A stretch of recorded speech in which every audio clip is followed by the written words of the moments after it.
And now we will get to our main topic here on Mastering Dungeons, which is 5e Revisited. And we have been looking at all the chapters of the Player's Handbook, and we have dove and tumbled and crawled and scratched, but we've gotten our way through the first 9 chapters. And now we get to chapter 10, which is spellcasting. So if you're watching this for the first time, you should be aware that we have been doing this because it's been about 10 years since the first public playtest of 5e D&D Next was released, and about 8 years now since the release of the first starter set.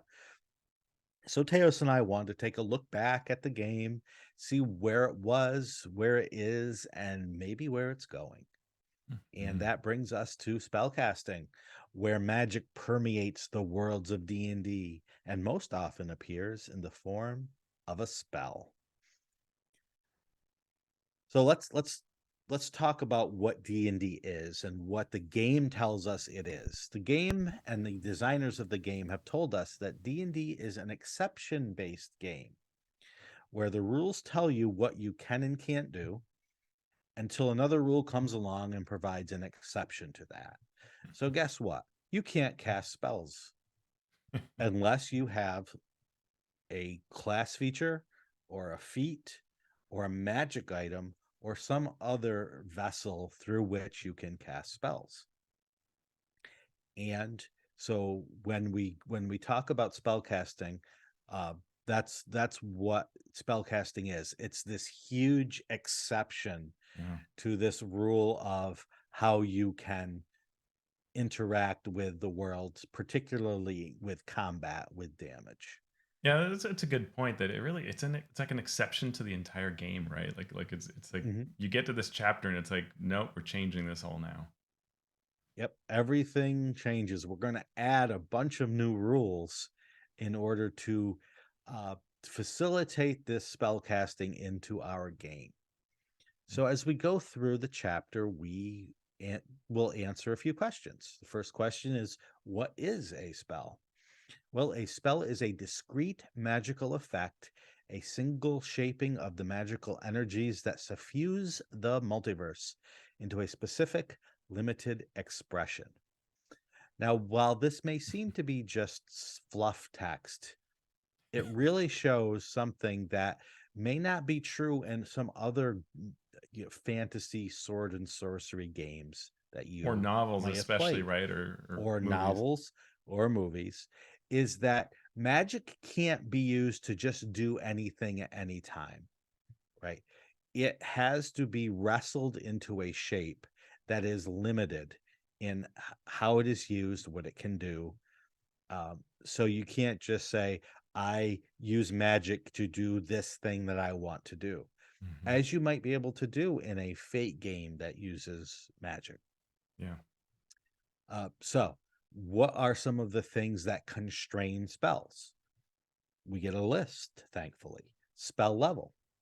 Spells are level 0 to 9, and the level of the spell does not correspond to the level of the caster. It is the age-old, wait, I have levels in my class, the spells are different levels, and I might be on a different level of a dungeon, and I could have a different level of exhaustion.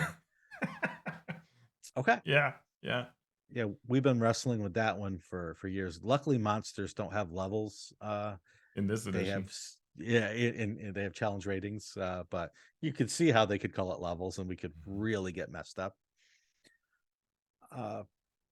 Then we get the difference between known versus prepared spells.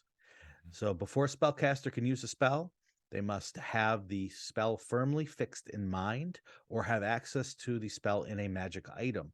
That's important to remember. Members of a few classes, including bards and sorcerers, have a limited set of spells they know that are always fixed in mind. The same thing is true of many magic-using monsters. Other spellcasters, like clerics and wizards, undergo a process of preparing spells. This process varies for different classes, as detailed in their descriptions. So if you're a first-time player and you're just sitting down and reading all of this, I've been playing since AD&D days and reading this sort of, I don't get what this means. Right? Right. It's not telling me if I sit down and play what any of this actually means. And yeah, Um, it's a super confusing thing. If you've ever trained, like taught a person how to play a spellcaster, and you first have to imagine that you've taught them everything else, right? How to mhm, make attacks and saves and skills and all these things. And then you say, by the way, your character is special. You cast spells and you're a wizard. And here are your known spells. And you need to decide which of those known spells you know. And you have this many of each of the levels. So go ahead and do that now. By the way, the player's handbook's here. This will take you about a half hour of reading. mhm, right. Right? I And mean, so it's a big and ask. so then you use spell slots to cast the spells that you have prepared. Now you know more, but you Hmm. can't cast those with your spell slots. You can only cast the ones that you've actually prepared. But if you're And playing yeah, this other type of play character, then you wouldn't have to worry about that. You would just, yeah. have these spells always prepared, And kind of. and I guess I have to ask, Sean, what do you make of all that? Since some of what we're doing here is saying, how would we change this? Like aspects of this have been around the game forever. It is really complicated. What would you like to see change here? I just want it simplified so everyone does it the same way. Yeah. Uh, and I think especially in third edition, they tried to do something. The developers, I always try to say what my pronouns mean. They being the developers, tried to differentiate between a wizard and a sorcerer. Mm. And the way they did that was wizards have a greater range of spells at their disposal, so they are more utilitarian based, where sorcerers have a much limited set of spells, but they don't have to worry about all of that memorizing, and they're going to cast the same spell over and over and over and over and over again, or the same limited set of spells, whereas the wizard can do all of these other cool things. And it was a good goal, Hmm. and I think even in third edition, it wasn't terrible, uh, but it led to some confusion. And then whenever you have something confusing and you try to move it forward to a different rule set, you you end up trying to make it all work together, and often it would be better with some sort of simplification. And I think one of the things that really felt like a major component of the gameplay in third edition was that as a wizard, you had the luxury of memorizing a number of spells that were um, tool based. They're utilitarian, right? Mhm, So fly is an example, but also anything that's locating stuff, right? For let's detect magic mhm, or anything else. But there were a lot more of these types of spells that you could use to sort of discern what's happening. Um, handle situations, right? Create a bridge of force, create illusions, that are not just attack spells. But when you were a sorcerer, you had so few spell slots that a lot of it ended up being attack oriented, or you're maybe an enchanter focus, but you're doing this kind of taking out targets with my spells, and you might take one or two small things that are utilitarian or defensive, but you couldn't mhm, have that toolkit available. And what the wizard then wrestled with is, which tools do I choose, right? Which toolkit spells do I choose? Because once you use them, they were gone. And what third edition did that uh, upended that a bit was they had a magic item called the Pearl of Power. And the mhm, Pearl of Power let a wizard regain their spell from a specific slot. And that almost made them a sorcerer. So the right. edition almost undid itself, right? But those are all these kinds of things that, I mean, it makes me think of the question we started at the top of our show, right? With, how do you design death saves? This is that sort of like, how do you design spellcasters? Because you want the rich intricacy of this menu of spells. And Mhm, I think, also want the idea of toolkits and, oh, I'm going to the ice cavern, let's memorize cool things for that situation. Like, that's a neat concept, but the mhm, gameplay of it and the time consumption of it can be really tough. And mhm, what is it that players today, most players, right? Not the player or the player I am, but that most players Right. want out of this experience is a really it's a tough thing to address. Yeah.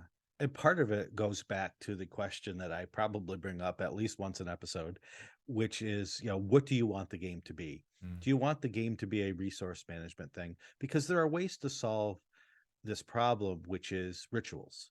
mhm, And fifth edition sort of does that, where you can cast a ritual. It takes longer, so you don't have to memorize the this. And fourth edition did the same thing, right? yeah, There were rituals and then there were spells, and but that only works if there is some sort of balance. What's the drawback of taking the time to do the ritual instead of casting it out of a slot? If there is no drawback, then never bother memorizing a spell that could be a ritual, because you will always have the 10 minutes or however long you need to take to cast it, right. and there's no drawbacks.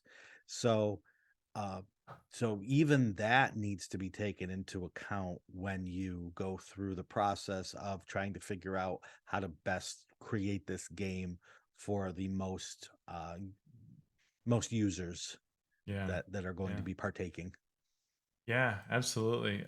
It's such a tough one. And it's like I love a lot of the intricacies. I really love the sort of third edition way that spells work. Other than Pearls of Power, I really like that idea of selecting and thinking, what do I need for this dungeon? But then it is also terrible when you show up and you can't use like three of your spells because say everything everything's immune to the things you happen to choose, right? And Mhm. with third edition, like if Right. I took Fireball twice and I don't need like, fire doesn't damage anything, well, I have two slots that are just wasted, right? And so fifth edition gives you a lot more it still uses a similar concept of choosing it, but you can uh choose any number of spells to cast. It doesn't have to be a certain number of times. You can reallocate those Mhm. points as desired. um Right. but I it does seem like 1D&D is starting to move more to the sort of sorcerer type model for everybody, to give you more Mhm. flexibility, which is interesting. Yeah.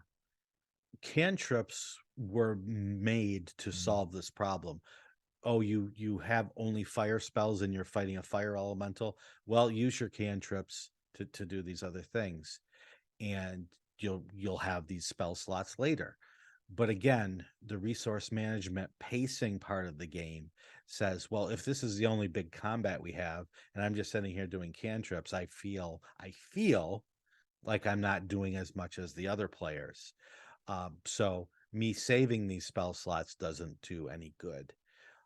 A solution would be to allow these spell slots to be turned into more Mhm. powerful cantrips. Maybe Yeah. not as powerful as uh, a full spell, but also more powerful than the cantrip that you're relying on. I And that boost my cantrip by a D, by one die, by using this spell slot mhm. instead. Yeah, you could do, and again, as we said at the beginning of the show, you need to think about all of that. Yeah, What does yeah, it do? How does yeah. it change things? But it's Because just one thing off the top of my head. I always worry that cantrips in fifth edition are a little too strong.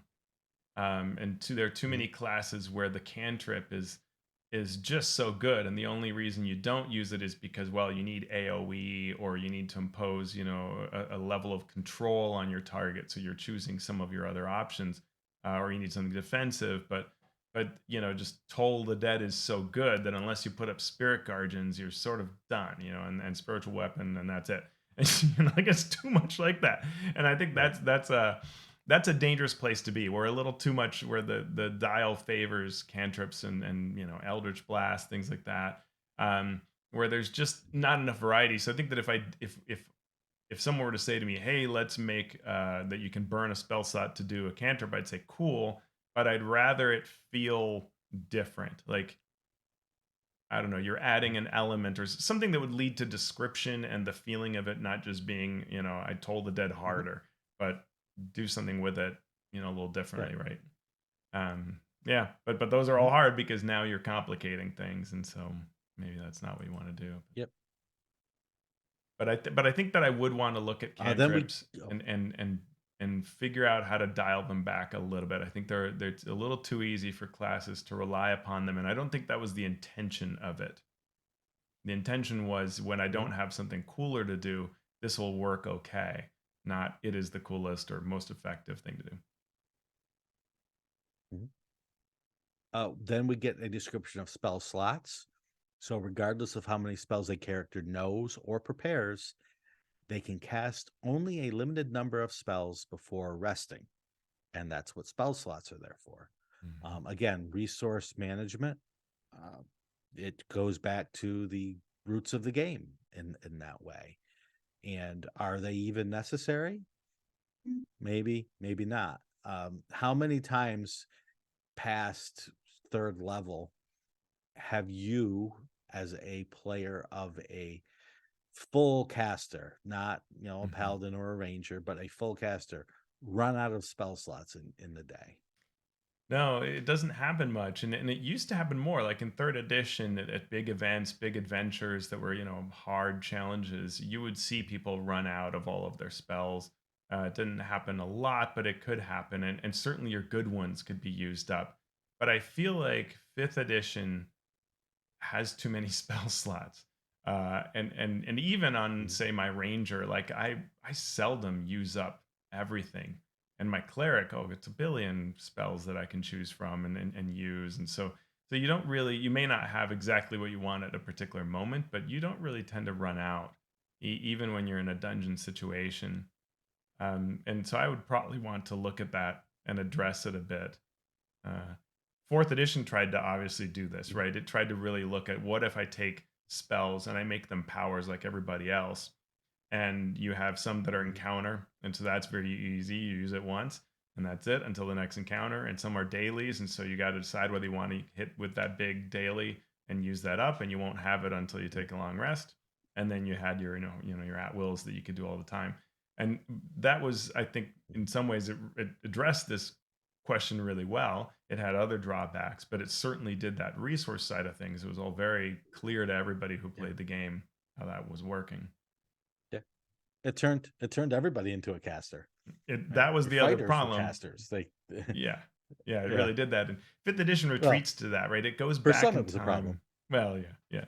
But fifth edition goes back to that idea that your melee classes, which really basically your non-heavy spellcasters, are usually focusing on a target, and the casters are the ones that can do larger area things, right? The lightning bolt, the firebolt, the stinking cloud, that kind of stuff. Whereas fourth edition had sort of so changed the nature of it to where you would do a cloud of dagger attacks and you would do a you know burst of steel and Mhm. these kinds of ideas where almost everybody felt very castery, and that was not always great for everybody, right? Depending on who it was, whether you like that or not. Mhm. But I Yeah. personally like the differentiation between spellcaster and melee. You just want to, or non spellcaster, but you want to not have it feel like the keys to winning the game are based on having spell slots, and that the spellcasters are stronger, especially at higher level. We get a sidebar about casting in armor, and we are told that you must be proficient with the armor you are wearing if you want to cast a spell. Otherwise, you are too distracted and physically hampered by your armor for spellcasting. This means just so you know, if you have a wand that you can cast from and you are wearing armor that you are not proficient with, you cannot use that wand to cast spells. Uh, it probably never ever comes up, but But just something that they don't differentiate casting a spell with with your class abilities from mhm. casting it through items. And one thing that I Then would do they around talk about, armor, oh, go ahead. yeah, just one thing I would do through with Mhm. armor is the druid has this whole I wear, non-metal armor. And Jeremy Crawford has said that this is a preference. It's not actually a rule. And I would make that a rule, right? Like Mhm. I don't want some druid saying, actually, I'm totally fine with, I don't share the preference of my brethren. I'll wear metal armor. Like it's either a restriction or it's not. And I think it being, a preference is I would tighten that up. Yeah. Is is a hard shell, not is iron not natural, Teos? Is steel not natural? Those are It comes from excellent nature, questions. Teos. Back It's in the not day, it's back in it's not medieval alive, times, but pretty natural. yeah, yeah, yeah, exactly. Uh, so we hear about cantrips. A cantrip is a spell that can be cast at will without using a spell slot and without being prepared in advance. A cantrip spell level is 0 Mhm. for whatever that means Well, because in there can be terms of other mathematical rules. things I'm that not say under. burn a spell slot of a Yeah, certain level, add that, add your right? So, spell. Yeah, mhm. yep. So that's pretty straightforward. Rituals. A ritual version of a spell takes 10 minutes longer to cast than normal. It does not expend a spell slot, which means that it cannot be cast at a higher level. Um, and to cast a spell as a ritual, a spellcaster must have a feature that grants the ability to do so. For most, it's a ritual caster ability within their class, but you can get it from other ways. Clerics and druids have such a feature. The caster must also have the spell prepared or on their list of spells known, unless the character's ritual feature specifies otherwise, as the wizards does. So, yeah, it's going to be a little different for each class based on what their ritual casting feature says, but it's basically adding 10 minutes to cast a spell that is castable as a ritual. And this is something we've seen one D&D start to tweak. I suspect that everybody will be able to ritual cast is probably where we're going to end up, and that's probably not a terrible idea. I think that even like in fourth edition, I remember thinking like, why is this particular class unable to take 10 minutes to do detect magic? Like, what is it Mhm. about you that prevents that? And don't we just want to, And I think it's because they're trying. It's a mechanical thing. It's a design thing of trying to limit who can do what how many times. And you're also trying to say the nature of the magic maybe prevents that, but I think that we can also feel quite capable thematically doing it the other way around, and so it's fine to extend it more widely. So here's a question for you, Hmm. Teos. I have a wand of fire that can cast fireballs. Can I, if I have the ritual caster ability from a wizard, say, cast fireball ritually from my wand? If fireball was a spell that allowed ritual, you're saying? Yeah, yes, yes. So sort of like a wand to detect magic, can you do it without spending the wand Without spending that charge. charge? Ah, that's interesting. um Yeah. it doesn't really say in the rules something that it doesn't confine it to. It doesn't have to be a spell that you have. Well, must have it prepared or on the list of spells known. So you don't have to have it prepared, which would prevent a wand Mhm, possibly, but not entirely. mhm. So yeah, that's a great question. I haven't had that come up. Hmm. Okay. Yeah, I'm sure it probably wouldn't for a lot of folks, but it's just, since Yeah, we're I mean, I would talking game default design to here. no, but I don't know Um, on what grounds I would do it other than yeah. just because I think it should work that way. Hmm. Right. Then we get a big section on casting a spell. This section is much like the section that talks about combat, but casting a spell involves a lot of steps. Just like targeting a creature and then making your attack roll might take some steps. Um, we who are experienced with the game might take these steps for granted because we're experienced players and we just sort of know it by heart. But it's good to look at them through the eyes of a new player or a game developer. So you sit down and you're playing D&D and you decide your character is about to cast a spell. What are the things that you need to take into account? First is casting time. Is the spell you're casting castable as an action, as a bonus action, as a reaction? Is there a longer time duration that it needs to be cast?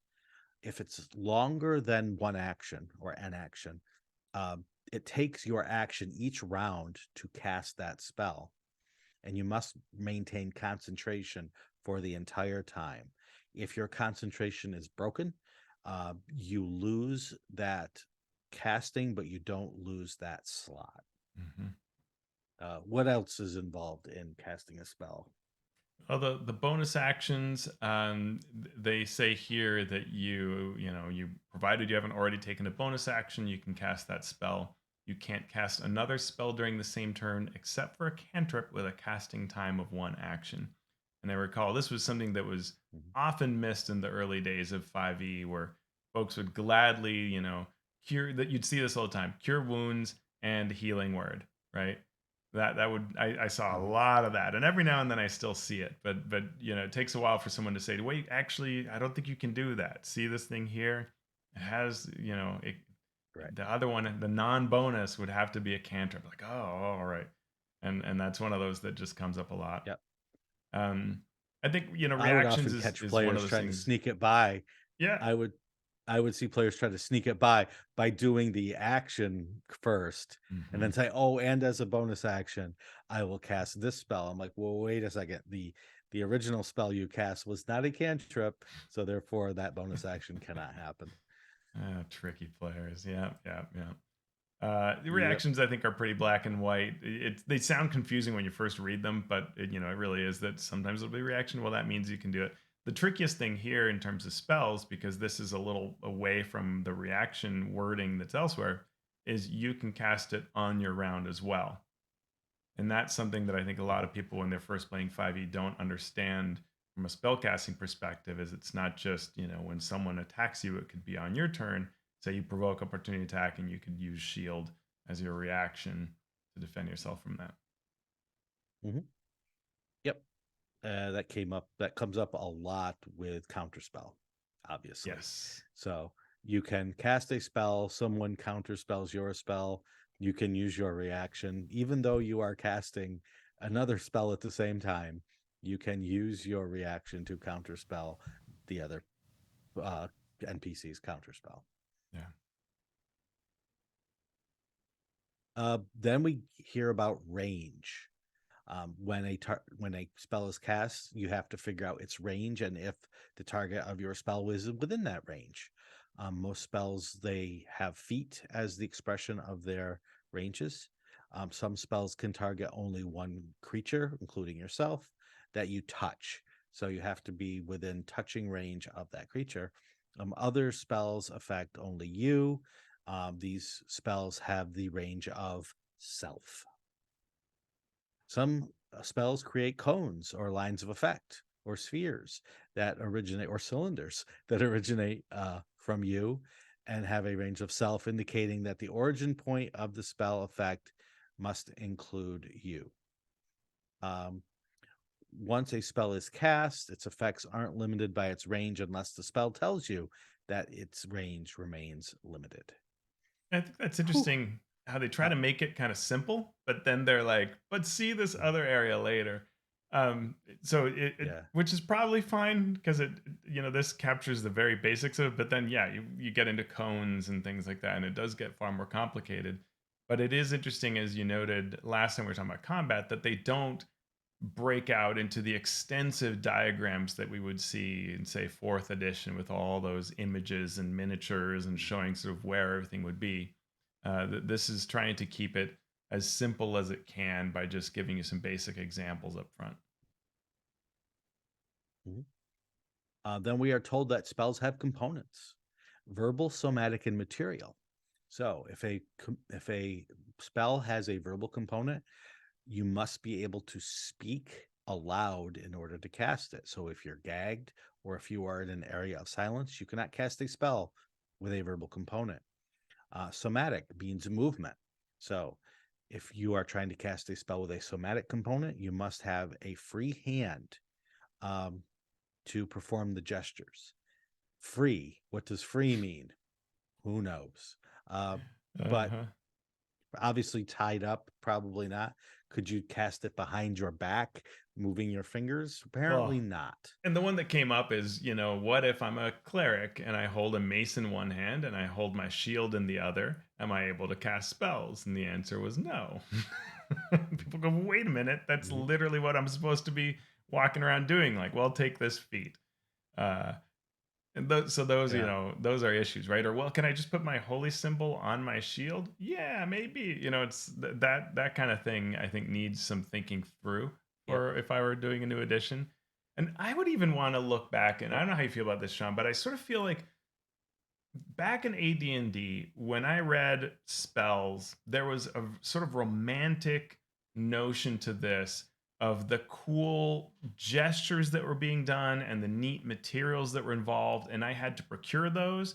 And so it all worked into creating a situation where it's like I literally knew that I needed a glass rod and what is it, felt that you use for like lightning bolt, and I would have to get Right. these things, and I'd have to get bat guano for my fireball, and I would worry about this, and I would spend time getting these things, and then when I use them, that was in my brain.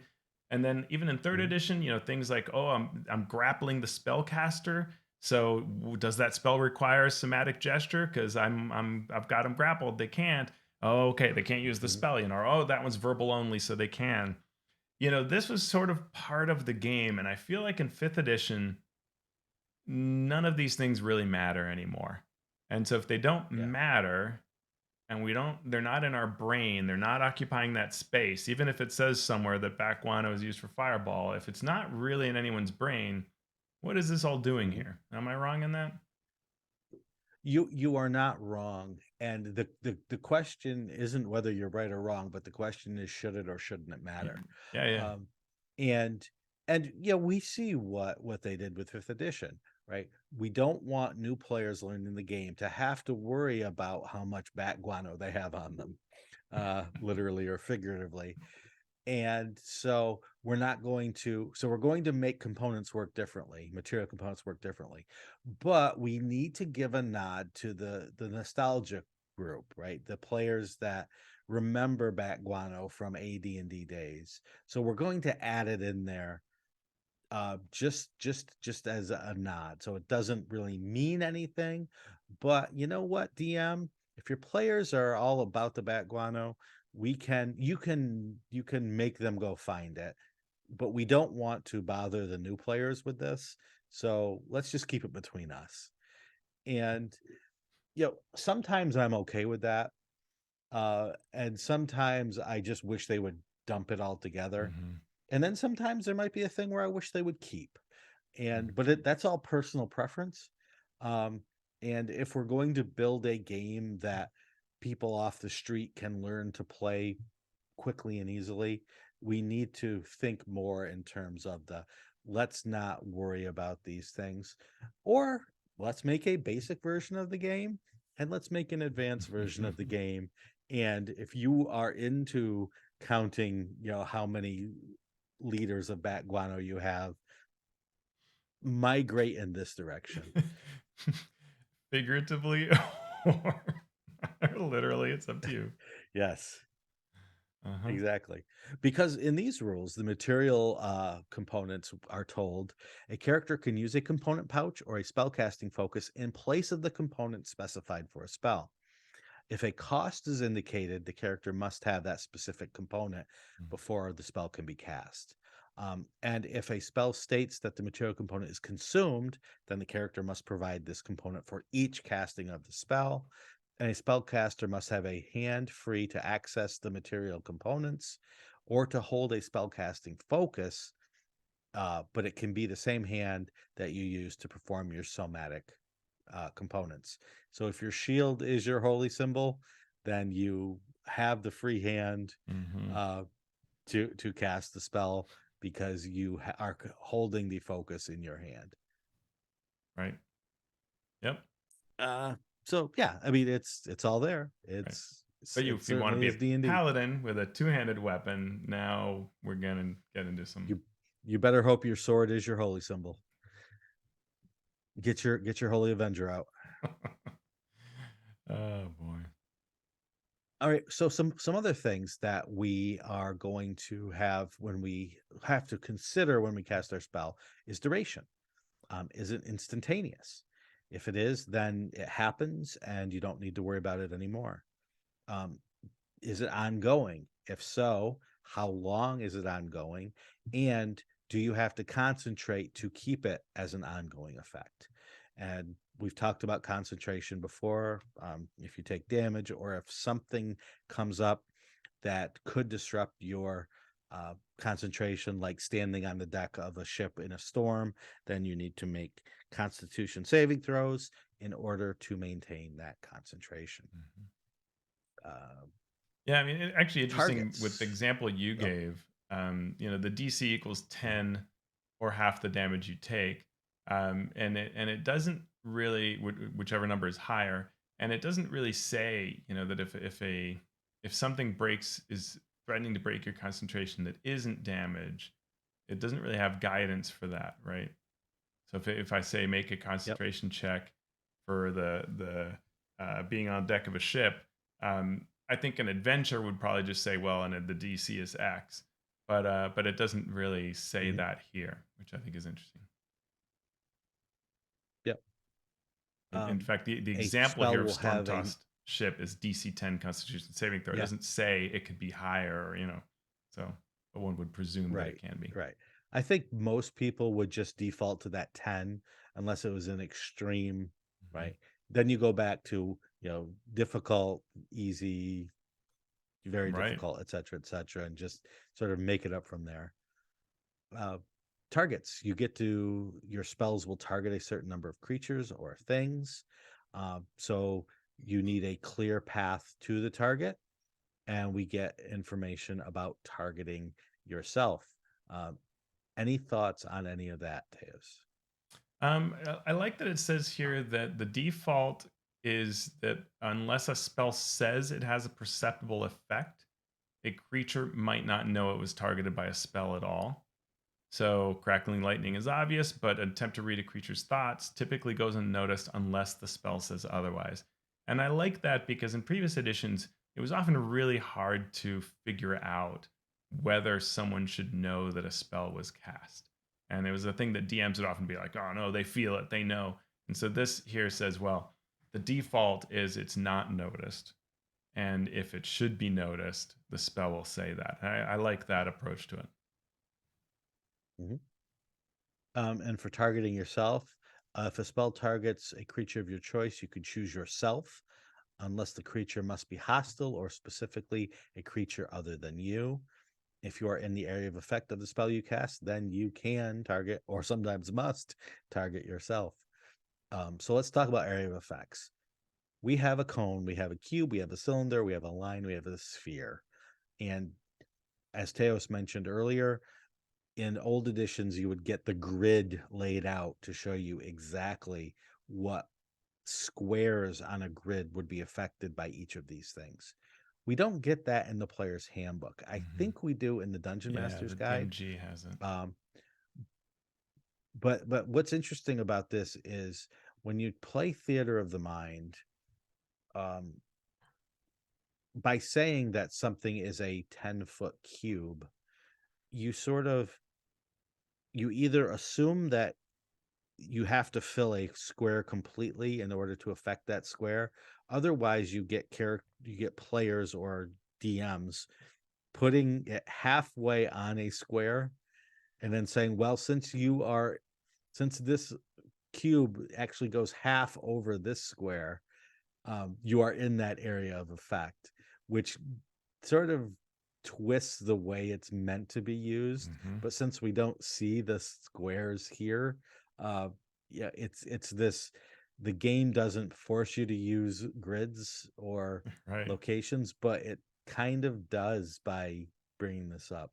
Yeah, and I think that's something that a lot of people have noticed during play is that it by sort of not saying it actually makes it hard. It should say something here. It should tell you how do you adjudicate these things when you're playing theater of the mind, and even in the Mhm. DMG to say so, which it doesn't there either. It's like it's one thing to point out what a size X cone looks like on a grid. That's helpful, but when I'm not on the grid, how should I adjudicate such things, right? And that gets into different questions of how to reward a player for a spell slot that's being used, and how powerful is this effect that they're looking for, and are you going to make it totally feel like they wasted their action? Are you letting down a player? Are you Are you being or coming across as being a DM that's just being hard on them, like, oh, you can only get, one, otherwise you have to get your friend, and really, like, they're trying to do something neat, and and you've already started casting it, so that's it. Sorry, where are you going to put it down? That kind of stuff. Yeah. We would see that a lot Yeah. back in the day, and so I think adjudication Sure. information would be really nice to have, Mhm. even in the player's handbook, but especially in the DMG. Yep. And one thing that you can do is if it's if it's not clear to everyone what the situation is, give the players a choice, but give a little risk, or give a oh, there's four goblins here and the fighter's next to them. You can get three goblins easily. You want Mhm. to get that fourth goblin? Well, give me an arcana check, or give me a Yeah. dexterity saving throw. And if you make it, you can get that fourth goblin and the fighter's fine. If you fail, you do get the fourth goblin, but the fighter's also in there. And it Yeah. sort of gamifies that, but always try to be generous, I would say, unless your players are absolutely looking for the roughest game possible, and then obviously give the player what they want, players what they want. But Mhm. it's a fun way to sort of let the dice decide, um, and some fun stories might come out of it as well. For sure, for sure. Then we learn about saving throws. We hear all about saving throws in previous sections, so nothing has changed there. DC is generally 8 plus your spellcasting ability modifier plus your proficiency bonus plus any special modifiers. You got to love those special modifiers. Some spells require attack rolls, and there then you would make the attack roll with the spellcasting ability plus your proficiency bonus. And most spells that require an attack have range. Sometimes the range might be touch, and other times the range will be given in feet. And if you were within 5 feet of a hostile creature that isn't incapacitated and that you can see, you have disadvantage, just like if you were using a ranged weapon. Yep. Um, One thing about saving throws I want to say is it was interesting that in fourth edition there was only one sort of saving throw. There were death saves, but then there was a saving throw to end an ongoing effect, but there weren't really many modifiers to that. It was Mhm. just a DC 10 roll, a D20. 10 or higher, you succeed and the effect ends. 9 or lower, the effect continues. And people often say, especially game designers or people who think in terms of game design, will say, right, I play a wizard and I wish I could roll attack rolls like Mm. everyone else does. I don't want saving throws. And I understand that, right? I understand letting the players roll the dice. DMs like to roll the dice too sometimes. I'm fine not rolling one die the whole time I play. I'll let everybody roll the dice for me if they want. But I can understand that. But to change that comes with baggage, as we talked about at the beginning of the episode. Um, you know, because what would happen in fourth edition, where rather than you cast a spell, the creature you're targeting makes a saving throw, it's you were attacking them with an attack roll. Now you could be attacking their armor class, but more likely than not, you would be attacking their willpower, Mhm. which was the better of their intelligence and wisdom, or Fortitude or what was it? reflex. Reflex, Mhm. fortitude, reflex. Right.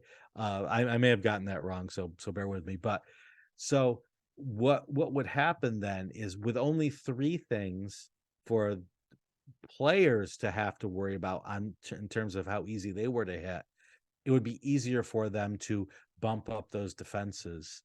Um, and so that turned into sort of an unintended consequence, was that players could game that a little bit more. And I remember when it comes to saving throws, a time in third edition when we went into this warehouse and we were surrounded by gnomes, and this wizard says, "Do y'all have good con saves?" And we're like, "Yeah." The two guys that were inside, we were dwarves. We're like, "Yeah, we've got good." Okay, so he drops, what was it, soundburst on us, which then he told us he Mhm. had super specialized So he has a really high Uh-huh. saving throw, and he's focused on whatever this type of spell is. And so we both fail our saving throws, and the Right. DM just proceeds to roll nothing but high rolls. So all of these gnomes who were Mhm. rogues are not stunned. We are stunned, and we get completely Mhm. murdered by these gnomes. And we're all just laughing. We're like, Yep. you need to define what a good saving throw is, because we know we did not have a optimized saving throw to give Mhm. up. And so yeah, Yep. we died. Oh yeah, that I think over the years and specifically fifth edition, the friendly fire deaths have Mm. I've had more friendly fire deaths as a DM than I have of actual deaths of characters. Yeah. It Yeah. reminds me of the Grimlock story where our wizard says, "Well, I'm going to cast a spell on everyone, including the Grimlocks. Is that okay with everyone?" And we're like, "Okay, yeah, this is a tough fight. Get the Grimlocks." So he casts color spray um, on the party and the Grimlocks. Guess what does not use sight and therefore is totally immune to color spray? That would be Grimlocks. Yeah. Yeah. Yeah. No, that's So, great. yep. That's painful. And the That's the kind of final. thing where when it gets Oh yeah. explained, that player's just like, oh, well, that's really my bad. And everybody's like, Yeah. yes, it is. Well, this player is infamous for doing all the Mhm. wrong things at all the wrong times, and we always let them because we're all about the The hijinks. stupidity. Uh-huh. Uh, oh, the hijinks. So yeah, yeah. And the final little part here of spellcasting, chapter 10, is combining magical effects, which just tells us that if different spells the effects of different spells add together while the durations overlap. So the effect of the same spell cast multiple times don't combine. So Mhm. if you cast Bless from two different clerics on the same target, you only get the benefit once, um, but you take the longer duration. Right. Or if Same something with gave you temporary hit temporary hit points points. and other. Hmm. Right. Yeah. So uh, that's the final bit that we get on spellcasting. And the next chapter is all about all of those funky spells that you can cast. Yeah. So, There are anything else you want to talk about with chapter 10? yeah, two sidebars here. One is the Weave of Magic, which is interesting, that talks about what constitutes magic. And I'm glad to add this here to sort of explain it. It is very Forgotten Realms because it's the weave of magic. And so it's Mhm. inspired primarily from that. And just that concept of what it is that spells are coming from and how they interact with things like detect magic or identify that this is glimpsing the weave. Dispel magic smooths out the weave. Anti-magic field makes the weave go around the place. So there's just some kind of neat concepts that I appreciate having. There's also a sidebar that does what are the schools of magic and talks through them, which is helpful. Again, we said this before, but I Mhm. I always need a cheat sheet for this. But I appreciate having that information in this chapter because it is important color to the game to understand the types of magic, where it's all coming from. I think that's kind of neat. And that is chapter 10. We have burned our way through this book and we will continue to do so unless we are interrupted by something more pressing. So, thank you so much for everyone who's out there listening. We really love your support. We hope that you are learning stuff, that you're entertained, and occasionally horrified by our podcasting. The right And amount of those who are horrified. really That's those who are really horrified, they back us on Patreon. So thank you to our Master of Dungeon supporters. We give a special shout out to our Master of Realms supporters in our show notes. And you Masters of the Multiverse patrons, well, guess what? Thank you, and here you go. We have Craig Bailey, Steve Bissonette, Evil John, Darren Chandler, Robin Dermy, Andy Edmonds at Nerdronomicon, Ben Heisler and Paige Lightman, Sean Hurst, Brian King, Go Lions, Travis Lee, Adrian Marquez at Post Fiction RPG Audio, Eric Mengi, the Micro Ant, Falcon Neal, Chance Russo at Dragon Russo, Krishna Simone Say, Joe Tyler, James Walton, Graham Ward, and John Wilson. Thank you for your Master of the Universe support. You could become a patron of the show. Yes, you listening out there. If you like the show, we would love it if you would give us a little bit of monetary love. You can do so by going to patreon.com/masteringdnd. If you do so, you can talk to us on Patreon, ask these questions like Chappy Thoughts did, talk to us directly. If you can't support us monetarily, that's okay. If you leave a review on Apple Podcast or via whatever means you listen to the podcast, that helps us, get the word out there. We appreciate that. You can also subscribe to YouTube and see our beautiful faces each and every week. So, Teos, where can people find you? Find me at alphastream.org. There you can reach all my YouTube and other efforts. I'm also on Mastodon as AlphaStream at dice.camp. You can find me on Twitter, though I'm primarily on Mastodon. What about you, Shawn? Where are you hiding these days? I am boldly strolling through Twitter at Shawn Merwin. The podcast continues to be on Twitter at Mastering D&D and also on Mastodon at Dice Camp. I am on Mastodon too. I think it's at tabletop.social.